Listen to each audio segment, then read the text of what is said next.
"I don't care if you have a reservation," Sarah Mitchell, the hotel manager, said with barely concealed disdain. Her manicured fingers tapped an aggressive rhythm on the polished check-in counter. "We can't accommodate your special needs. Perhaps try the motel down the street? Have you faced similar situations? Share your experience in the comments. Like and subscribe for more strong stories." The crystal chandeliers of the Grand Plaza Hotel cast rainbow prisms across the marble lobby, a display of luxury that usually brought James Harrison comfort. Today, those same lights reflected off his Purple Heart pin as he shifted his weight, trying to find a comfortable position on his prosthetic leg. His service dog Max, a beautifully trained German shepherd, sat perfectly still beside him in his official vest. James's hand tightened imperceptibly on his briefcase. Inside were documents that could change everything about this moment, but timing was crucial. "Ma'am, I just need a room that's ADA compliant. My reservation, and I need guests who won't disturb others or damage our luxury furnishings." Sarah cut him off, eyeing Max with obvious distaste. "This is a five-star establishment." The lobby had grown quiet, other guests pausing in their comings and goings to watch the scene unfold. A young bellhop nearby shifted uncomfortably, his name tag reading Thomas, while an elderly couple at the concierge desk whispered behind their hands. James drew himself up to his full height, military bearing evident in his posture. "Your website explicitly states that you have ADA-compliant rooms available, and I confirmed my service dog accommodation when I made the reservation 3 weeks ago." Sarah's perfectly painted lips curved into what might have been meant as a smile, but came across as a grimace. "Policies change. We've had incidents. I'm sure you understand?" She didn't bother to elaborate on what kind of incidents she meant. From the mezzanine above, a woman in a charcoal business suit paused at the railing, phone held at an angle that suggested she was recording. James noted her presence, without obviously looking up. Everything was proceeding exactly as expected, though the knot in his stomach suggested this might be harder than he'd anticipated. "I'd like to speak with your superior," James said, his voice level but firm. Sarah's laugh was short and sharp. "I am the superior on duty. I'm the general manager of this property, and I'm telling you that we cannot accommodate you at this time." She glanced meaningfully at Max again. "There are several pet-friendly establishments nearby that might be more appropriate." "Max is not a pet," James corrected her. "He's a certified service animal, and under the Americans with Disabilities Act—" "Oh, please," Sarah interrupted again, her professional veneer cracking slightly. "Everyone claims their dog is a service animal these days. We have standards to maintain. Our guests expect a certain level of excellence." The elderly couple had abandoned their concierge inquiry and were now openly staring. The woman clutched her husband's arm, distress evident on her face. Thomas the bellhop had taken a few steps closer, conflict clear in his expression. James reached into his jacket pocket, and Sarah tensed as if expecting him to pull out a weapon. Instead, he withdrew his military ID and service documentation. "Perhaps these will help clarify the situation." Sarah barely glanced at the documents. "Mr. Harrison, while we appreciate your service, that doesn't change our current situation. We simply cannot—" The sharp click of heels on marble interrupted her as a woman in an impeccable suit approached from the direction of the hotel's five-star restaurant. "Is there a problem here, Sarah?" "Ms. Chen, no, I'm simply explaining our policy to this gentleman." Sarah's tone shifted immediately to something more deferential. Victoria Chen, the hotel's director of operations, took in the scene with one sweep of her dark eyes. She noted James's military bearing, the service dog's impeccable behavior, the purple heart pin, and the growing crowd of onlookers. Her expression remained neutral, but something flickered in her eyes. "I see," she said carefully. "Mr. Harrison, was it? Perhaps we could discuss this in my office?" Before James could respond, his phone buzzed in his pocket. He'd been expecting this call, though its timing was almost too perfect. He withdrew the phone and glanced at the screen, allowing Sarah to see the caller ID, Board of Directors. "I'm afraid that will have to wait," he said, his voice carrying clearly across the now silent lobby. "I have a rather important call to take regarding tomorrow's board meeting." He paused, watching the color drain from Sarah's face. "I believe my ownership stake in the company requires my attention." The sharp intake of breath from Sarah was audible. Above them, the woman with the phone smiled and finally lowered her device. Victoria Chen's eyes widened almost imperceptibly. "Mr. Harrison, I apologize for any inconvenience. If you'll allow me—" She turned to Sarah, whose complexion had taken on a distinctly greenish tinge. "Sarah, please prepare the platinum suite immediately. Mr. Harrison is, of course, welcome to stay with us as long as he wishes." James held up a hand. "Actually, I'd prefer the ADA-compliant room I originally booked. I find it suits my needs better."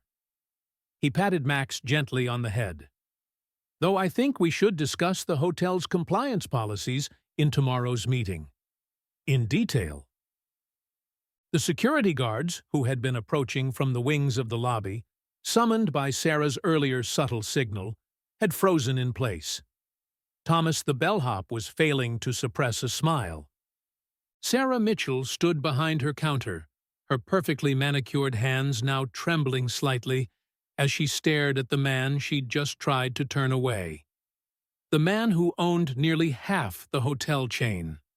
The man whose military service she'd dismissed. The man who would be reviewing her promotion packet at tomorrow's board meeting. James answered his still ringing phone. "Harrison speaking. Yes, I've just arrived at the hotel. We'll have quite a bit to discuss tomorrow." His eyes met Sarah's as he spoke. Quite a bit indeed. The security guards exchanged uncertain glances as James Harrison ended his call. Their earpieces buzzed with conflicting instructions, Sarah Mitchell's earlier silent alarm versus Victoria Chen's subtle hand signal to stand down. They hovered in that professional limbo that comes from having too many bosses, none of whom seemed to agree. "Thomas," Victoria called to the bellhop, "please assist Mr. Harrison with his luggage." The young man practically bounced forward, eager to help. As he reached for James's modest suitcase, his eyes caught the military decorations on James's jacket. "Marines, sir?" he asked quietly. "3rd Battalion, 5th Marines," James confirmed, noting how Thomas's posture straightened slightly. "My brother was 2nd Battalion," Thomas said, his voice carrying a mix of pride and something deeper. He didn't make it back from his last tour." James's expression softened. "I'm sorry to hear that, son." He reached into his jacket and removed a small pin. Not his Purple Heart, but a unit insignia. "Here, your brother and I served under the same flag." Sarah watched this exchange from behind her counter, her fingers frantically tapping at her computer keyboard. The screen displayed James Harrison's guest profile, which she'd so dismissively ignored earlier. Now, with trembling hands, she scrolled through the details she should have reviewed. Distinguished Service Cross recipient, board member of multiple veteran support organizations, major shareholder in... Her blood ran cold. The ownership percentage was even higher than he'd implied in the lobby. From the mezzanine, the woman with the phone, Rebecca Torres, though Sarah didn't know her name yet, was making calls of her own. As the hotel chain's head of compliance, she'd been tracking discrimination complaints across their properties for months. This confrontation, caught clearly on video, was exactly what she'd been waiting for. Victoria Chen guided James toward the elevators, deliberately positioning herself between him and the still hovering security team. "Mr. Harrison, I assure you this incident will be thoroughly addressed. Our commitment to accessibility and veteran support has been notably absent in practice, if not in policy," James finished for her, his voice firm but not unkind. Max padded silently beside him, the service dog's training evident in every measured step. "I'm curious about the incidents Ms. Mitchell mentioned. I'd very much like to review those reports." Victoria's pause was almost imperceptible. "Of course. I'll have those files prepared for tomorrow's meeting." "All of them?" James asked, knowing there weren't any. He'd already checked. Before Victoria could respond, a commotion near the entrance drew their attention. A group of veterans, some in wheelchairs, others with service dogs of their own, was entering the lobby. Their arrival wasn't a coincidence. James had arranged it, timing it perfectly with his own check-in attempt. Sarah's face, already pale, went almost white. These were guests she'd turned away over the past year, each rejection carefully worded to seem reasonable, each discrimination wrapped in hotel policy and plausible deniability. James reached into his briefcase and withdrew a single folder. "Ms. Chen, you might want to review this before tomorrow's meeting. It's a rather comprehensive collection of similar incidents across our properties." He handed her the folder, noting how her professional composure cracked slightly as she glanced at its contents. Thomas, still holding James's suitcase, spoke up unexpectedly. "Sir, those incidents. My brother would have been ashamed of how we've treated our veterans. I've wanted to say something, but—" He glanced nervously at Sarah. "But speaking up can be costly," James finished, understanding in his voice. "Sometimes it takes someone with nothing to lose, or perhaps everything to gain, to force necessary changes." The elevator arrived with a soft chime. As James stepped in, Victoria Chen already speed-reading through the folder's contents, he caught sight of Sarah Mitchell on her phone, likely calling her supervisor. She'd find no help there. The regional director was already scheduled for tomorrow's board meeting. Rebecca Torres descended the mezzanine stairs, her phone footage safely uploaded to multiple secure locations. She approached Victoria Chen, holding out a business card. "I believe we should talk before tomorrow's meeting," she said quietly. "I'm from corporate compliance." In the elevator, James finally allowed himself a moment to breathe. Max pressed against his leg, offering silent support as always. The prosthetic was aching. It always did after long flights, but that discomfort was nothing compared to the weight of what tomorrow would bring. His phone buzzed again. A message from General Martinez, his old commanding officer and now fellow board member. Position secured, ready to proceed with Operation Clean House? James smiled slightly, remembering similar messages before very different operations. "Roger that," he typed back. "All pieces in place." The elevator continued its smooth ascent, carrying him toward his room and tomorrow's reckoning. In his mind, he could still see Sarah Mitchell's face as realization dawned, not just of who he was, but of what her actions meant. Tomorrow would bring consequences, yes, but also opportunity. Sometimes the hardest lessons taught the most important truths. Thomas spoke softly as they reached James's floor. "Sir, what you said about speaking up. How did you know? About wanting to say something, I mean." James stepped out of the elevator, Max at his side. Because 20 years ago, I was the one staying quiet. After I lost my leg, before I had the means to fight back, I stayed at places like this, places that saw the disability, but not the person. He turned to face Thomas fully. But now I can do something about it. And tomorrow, we will. The elevator doors closed on Thomas's thoughtful expression, leaving James in the quiet hallway. Tomorrow would bring change, not just for this hotel, but for the entire chain. Sarah Mitchell's discrimination was just the tip of a much larger problem, one he'd been quietly documenting for months. He reached into his briefcase one last time, touching a second folder he hadn't shown Victoria Chen. This one contained something far more damaging, a pattern of systematic discrimination across multiple properties, all traced back to corporate training materials that prioritized luxury experience over accessibility and equality. Max nudged his hand, reminding him it was time for the dog's dinner. James smiled, pushing thoughts of tomorrow aside for the moment. "You're right, boy," he said softly. "One battle at a time." The staff lounge buzzed with urgent whispers as the night shift arrived, overlapping with day staff who lingered to share the afternoon's events. Sarah Mitchell's office door remained closed, the blinds drawn tight against curious eyes. "She did what?" Maria from housekeeping pressed her hand to her mouth. "To a board member?" Thomas leaned against the break room counter, still wearing his bellhop uniform despite his shift ending an hour ago. Not just any board member, a veteran, Purple Heart recipient.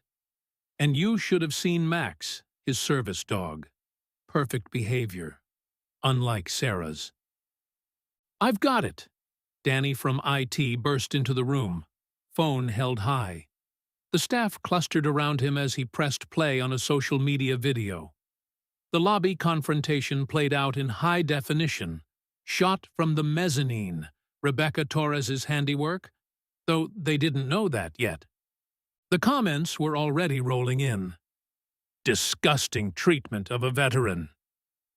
"Boycott Grand Plaza." "My sister's a vet with PTSD. They turned her away last month, too." "Time to expose this systematic discrimination."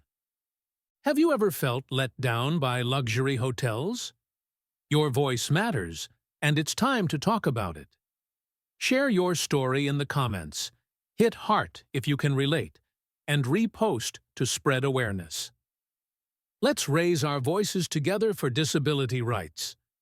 Sarah's voice cut through the chatter as her office door flew open. "Don't you all have work to do?" The staff scattered, but the damage was done. The video was spreading, and with it, the truth about the Grand Plaza's unspoken policies.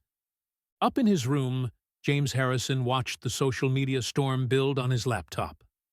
Max rested his head on James's good leg, offering silent comfort, as always. The prosthetic lay beside the bed, giving his scarred limb a much-needed break. A knock at the door. "Room service." James reached for his prosthetic, but the voice added quickly, "Take your time, sir." "It's Thomas. I'm off duty, but I thought, well, I have some things you should know." Thomas wasn't alone. With him stood Maria, Danny, and 3 other staff members, each clutching papers or phones. Evidence, James realized. They'd been waiting for someone to listen. "It started small," Maria explained, spreading incident reports across James's room service tray. First, it was equipment fees for wheelchair users. Then, pet deposits for service animals, even after showing documentation. Danny pulled up security footage on his tablet. "I'm supposed to delete these after 30 days, but..." He trailed off, letting the videos speak for themselves. Sarah Mitchell, turning away guests with disabilities, always with the same practiced smile, always with plausibly deniable excuses. My brother, Thomas said quietly. He came back different. PTSD. He tried to stay here once before, you know. Sarah said his service dog would disturb the ambiance. James's military training kicked in. Assess, analyze, plan. How high does this go? Regional management knows, Danny offered. I've forwarded their emails to my personal account. They've been coaching managers on how to maintain our luxury standard while avoiding liability. The pieces clicked into place. James had suspected corporate involvement, but this was beyond what he'd imagined. He reached for his phone, texting General Martinez. Operation scope expanding. Bring full artillery tomorrow. Dawn broke over the Grand Plaza as Sarah Mitchell arrived early, her usual confident stride replaced by nervous energy. The lobby television played a morning news segment. Luxury hotel chain faces discrimination allegations. Her phone buzzed. Regional Director Stevens. Damage control, he barked without preamble. Deny everything. The board meeting's in 4 hours. Make this go away. But it wasn't going away. As Sarah reached her office, she found Victoria Chen waiting with Rebecca Torres, now revealed as corporate compliance, and a stack of documents that made her blood run cold. Interesting training materials, Rebecca noted, sliding over a highlighted section. Quote, maintain luxury ambiance through selective accommodation policies. Care to explain how that aligns with ADA requirements? Sarah's carefully constructed world was crumbling. Outside her office, she could see Thomas leading a group of veterans through the lobby. All previous guests who'd been turned away. All here for the board meeting. Each carried documentation of their experiences. In his room, James Harrison dressed with military precision. His dress uniform still fit perfectly, ribbons and medals catching the morning light. Max watched him prep for battle, this time in a boardroom instead of a battlefield. His phone lit up with messages. General Martinez. Troops in position. Full media coverage standing by. Rebecca Torres. Corporate documents secured. They can't delete the evidence. Thomas. Staff ready to testify. We're with you, sir. The stage was set. In 3 hours, the board would convene. Sarah Mitchell's career wasn't the only thing at stake. This was about systemic change, about making sure no veteran, no person with disabilities ever faced this discrimination again. James checked his prosthetic one last time, remembering all the doors that had closed in his face before he had the power to fight back. Ready, Max? The service dog stood at attention, vest pristine. Let's go make some changes. As he stepped into the hallway, he could hear Sarah Mitchell's voice from below, increasingly desperate as she tried to contact Regional Director Stevens.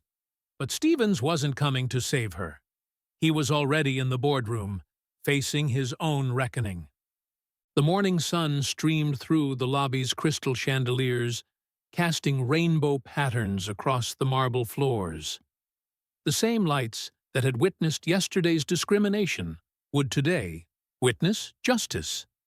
Sometimes, James reflected, the brightest lights cast the darkest shadows, and it was time to step into those shadows and clean house. Victory Chen met him at the elevator, her usual professional calm slightly cracked. The media's outside. Every major network. James nodded. Good. Some things need to be done in the light.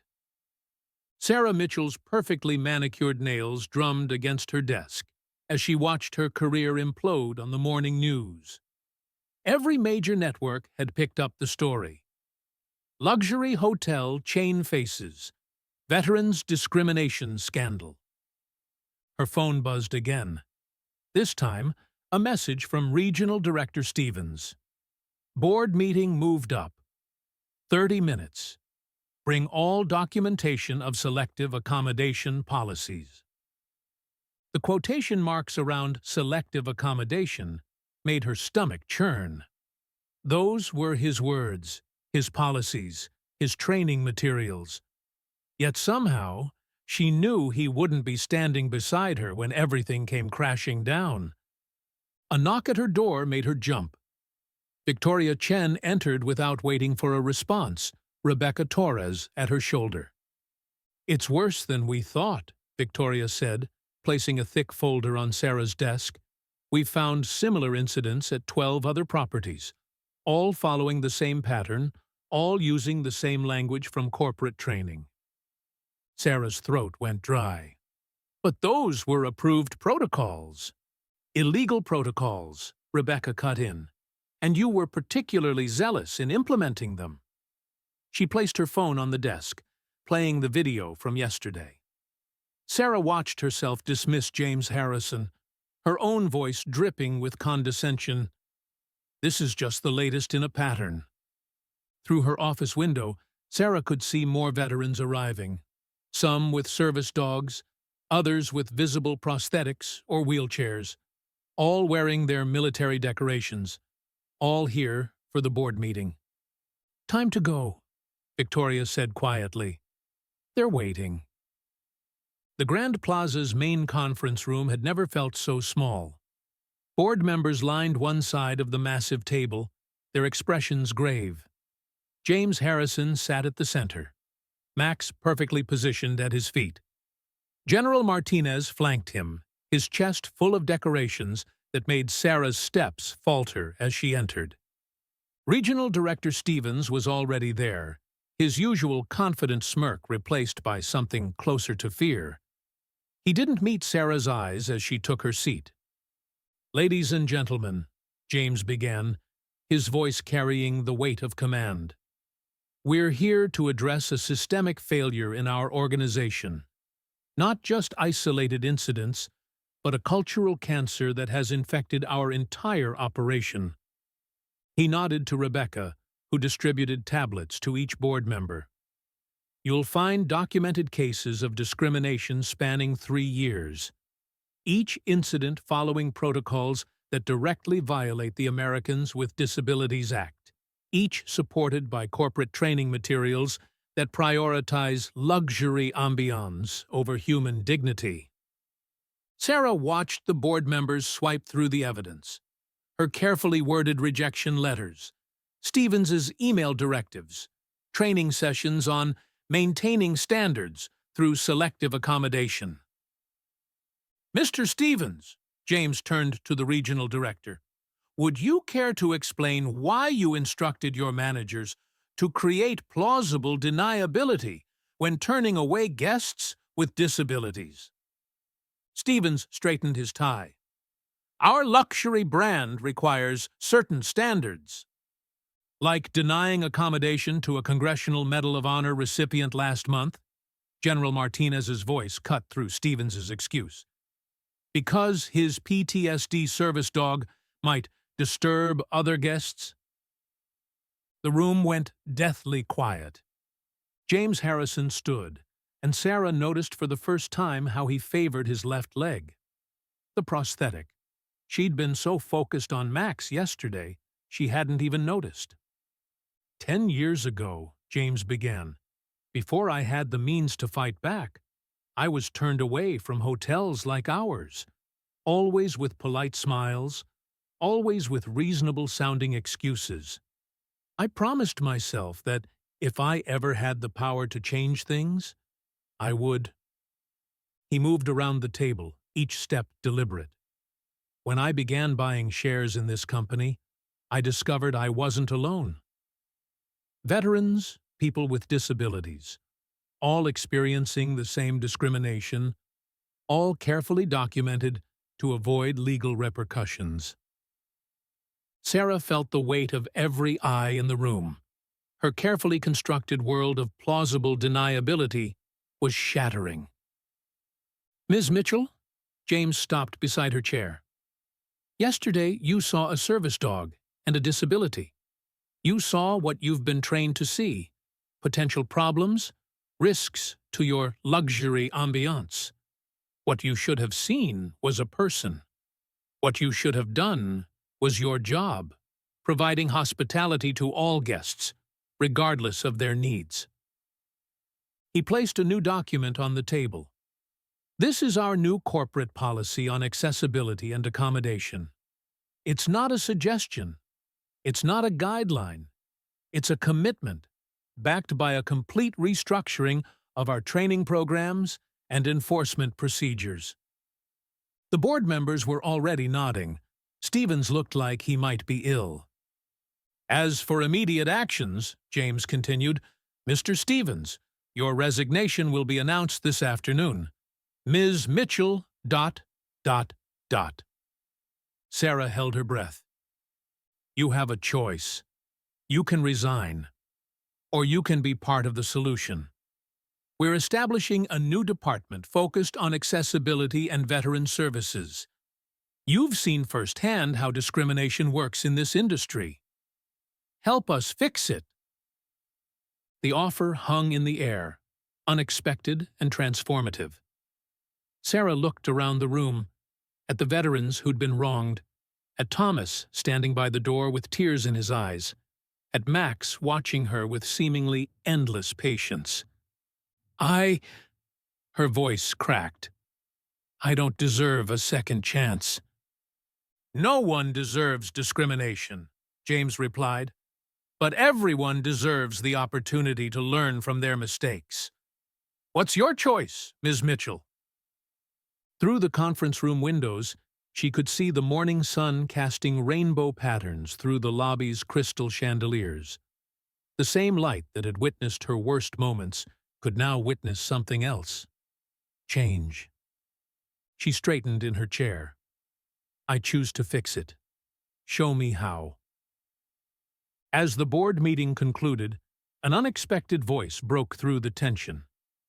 If I may. Everyone turned to see Thomas, still in his bellhop uniform, standing straighter than he ever had before. I'd like to help with the new program, too. James Harrison raised an eyebrow, intrigued.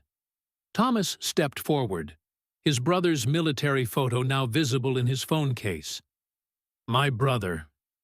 Before he passed, he always said the hardest part of coming home wasn't the injuries. It was feeling invisible. I think I understand that better now. Victoria Chen exchanged glances with James. What are you proposing? A veteran liaison program. Someone to ensure every veteran guest feels seen, understood. I've already got a list of staff members willing to volunteer. Thomas's voice grew stronger with each word. We could start right here, at the Grand Plaza. The corporate response was swift and comprehensive. Within hours, press releases announced a complete overhaul of accessibility policies across all properties. The stock market responded favorably to the transparency, with share prices rising as the company demonstrated its commitment to change. James Harrison stood at the podium, cameras flashing. Today marks not just a policy change, but a fundamental shift in our corporate culture. Every guest deserves dignity, respect, and full accommodation of their needs. No exceptions. The new policies were groundbreaking. ADA compliance officers at every property. Mandatory sensitivity training. A zero-tolerance policy for discrimination. But most revolutionary was the Veterans Welcome Program, inspired by Thomas's suggestion. Sarah Mitchell found herself in an unexpected position, working alongside those she'd once turned away. Her office, once a symbol of exclusion, became a hub for accessibility initiatives. Every morning, she reviewed accommodation requests personally, determined to right past wrongs. The staff reorganization brought fresh energy to the Grand Plaza. Thomas was promoted to Veterans Services Coordinator, his genuine empathy touching every interaction. Maria from housekeeping headed a new training program on accessible room preparation. Even Danny from IT developed an app to streamline accommodation requests. As weeks passed, Sarah's redemption journey unfolded in small moments. The grateful smile of a veteran with PTSD whose service dog was welcomed without question. The relief in a wheelchair user's eyes when their specific needs were anticipated before check-in. Each interaction taught her something new about true hospitality. The community impact exceeded all expectations. Local veteran groups began recommending the Grand Plaza. Disability advocacy organizations praised their proactive approach. The hotel became a model for inclusive hospitality, hosting industry seminars on accessibility best practices. 6 months later, the Grand Plaza's lobby sparkled with new purpose. Where crystal chandeliers had once symbolized exclusivity, they now illuminated a space transformed by inclusion. A wall of honor displayed military service photographs, including Thomas's brother, while a sleek touchscreen kiosk offered accessibility information in multiple formats. The Veterans Program had become a resounding success. Monthly support group meetings filled the conference rooms. A partnership with the VA provided job training for transitioning service members. The Grand Plaza was no longer just a hotel. It was a community hub where every guest felt valued. Sarah's growth surprised everyone, most of all herself. She spoke at industry conferences, sharing her journey from discrimination to advocacy. Her former office, now converted into an accessibility resource center, stood as a testament to the possibility of change. "I never thought I'd say this," she admitted during a staff meeting, "but Mr. Harrison's intervention was the best thing that could have happened to us." James Harrison's impact resonated far beyond the Grand Plaza. Other hotel chains, seeing the success of the inclusive model, began implementing similar programs. The Harrison Standard became shorthand for excellence in accessible hospitality. 1 year to the day after the confrontation in the lobby, James returned to the Grand Plaza. Max padded beside him, gray now touching his muzzle.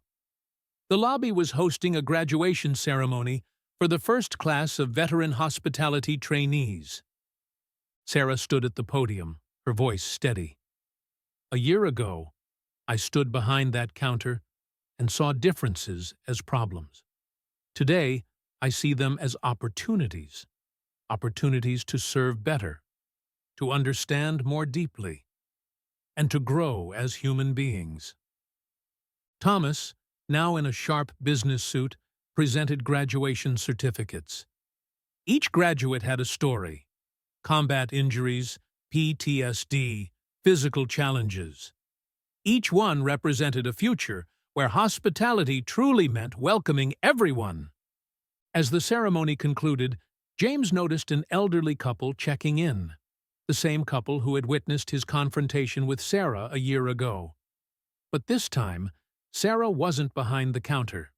She was helping a veteran with a service dog get settled. Her smile genuine, her attention focused on their needs.